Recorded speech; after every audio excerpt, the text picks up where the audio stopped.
Olá a todos, eu sou professora Renata Nunes e nossa aula de hoje vai ser sobre direito de recusa ao trabalho. Bem, o que é esse direito de recusa ao trabalho que os trabalhadores têm direito? Não é uma lei, é um conjunto de leis que permite essa recusa ao trabalho em situações onde possa colocar a vida e a integridade do trabalhador em risco. Então, são situações. Existem algumas leis que nós vamos ver durante a aula que permitem, que suportam o trabalhador essa recusa ao trabalho. Da nossa Constituição Federal, no artigo 7, diz assim: são direitos dos trabalhadores urbanos e rurais, além de outros que visem a melhoria de sua condição social, redução dos riscos inerentes ao trabalho por meio de normas de saúde, higiene e segurança. Então, está na nossa Carta Maior, na nossa Lei Maior, na Constituição, já está assegurado esse direito à saúde, higiene e segurança. Então, esse direito está lá garantido pela nossa Lei Maior.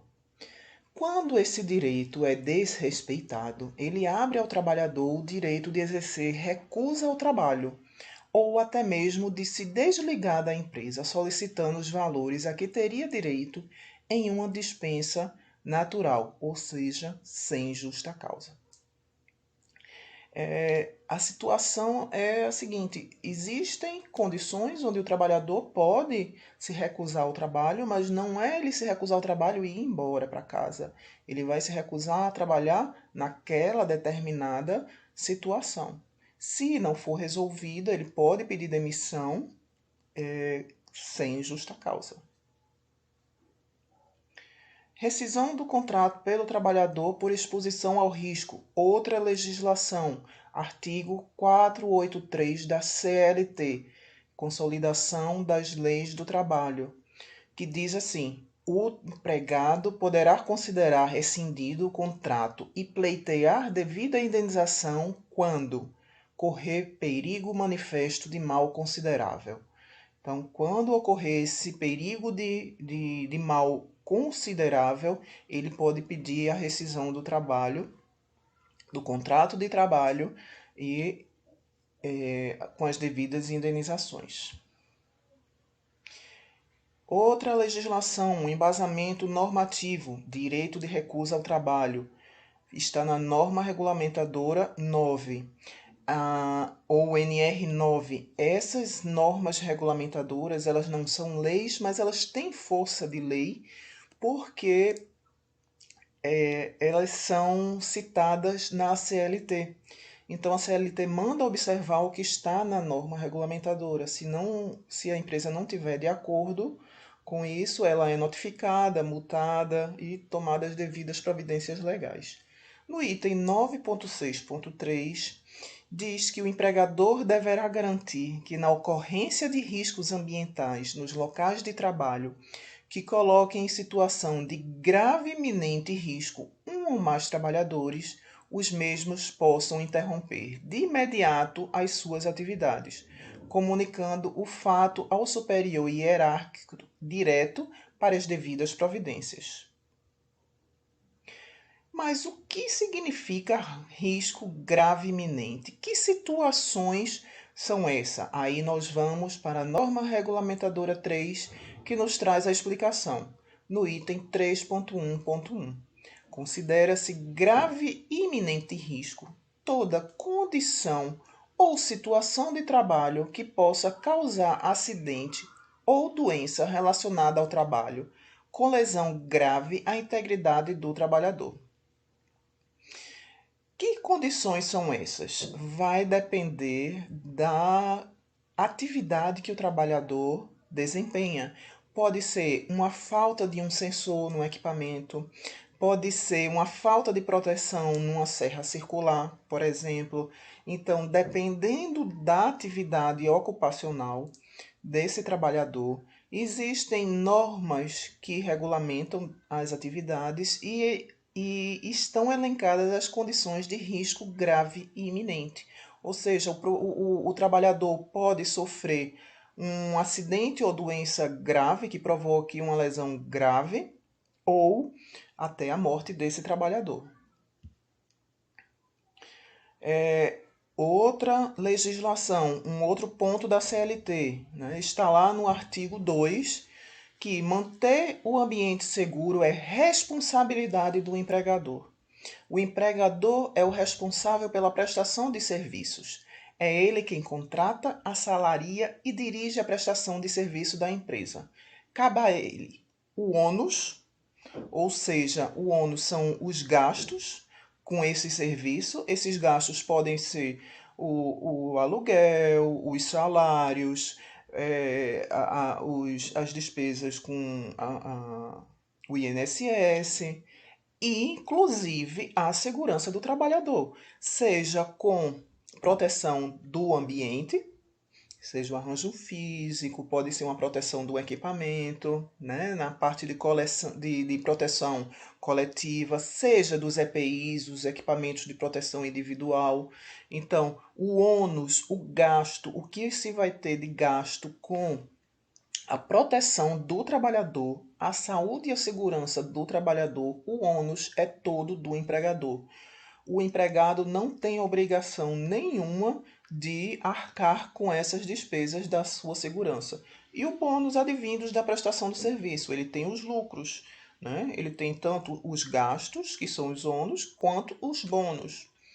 Quando o empregador deixa de cumprir a responsabilidade de manter o ambiente seguro, o funcionário pode se recusar a trabalhar, ou seja, recusar a se expor ao risco, lembrando que são nas condições de risco grave e iminente que vão estar elencadas nas normas regulamentadoras referentes à atividade ocupacional do trabalhador. Vamos falar um pouquinho da OIT, que também está citado lá na OIT, essa responsabilidade do empregador e o direito de recusa. Lá na parte 4 dessa Convenção 155 da OIT, a OIT, pessoal, é a Organização Internacional do Trabalho. O trabalhador informará imediatamente o seu superior hierárquico direto sobre qualquer situação de trabalho que, a seu ver e por motivos razoáveis, envolva um perigo iminente e grave para a sua vida ou sua saúde. Enquanto o empregador não tiver tomado medidas corretivas, se forem necessárias, não poderá exigir dos trabalhadores a sua volta a uma situação de trabalho onde exista, em caráter contínuo, um período grave ou iminente para a sua vida ou saúde. Por que é importante essa convenção da OIT? As convenções da OIT, elas não são consideradas leis, mas são consideradas como um caminho a seguir.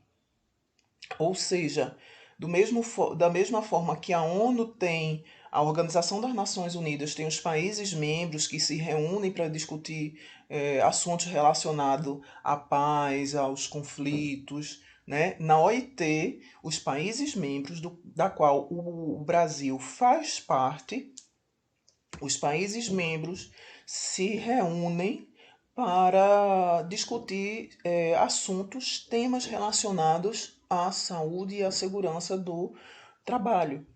Ela é um caminho a seguir porque o que é resolvido na convenção da OIT serve como fonte de informação para a elaboração de leis e normas internacionais.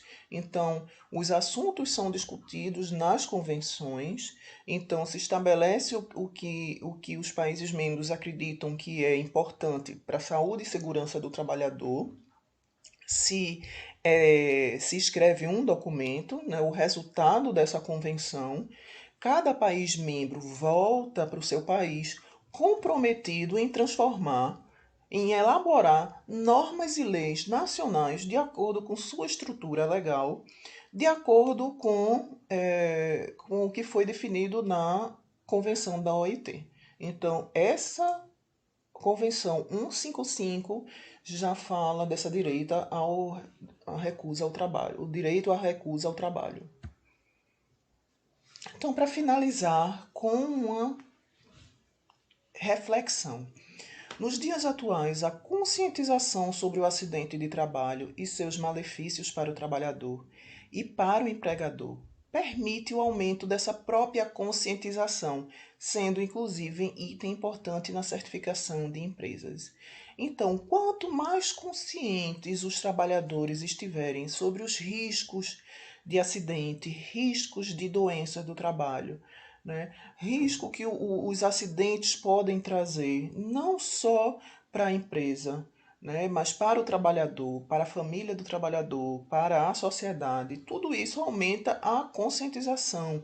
É uma coisa vai alimentando a outra. E essa conscientização, essa cultura de segurança é um item importante na certificação das empresas. Bem, então, sobre direito de recusa ao trabalho, era isso que eu queria falar para vocês. Um forte abraço.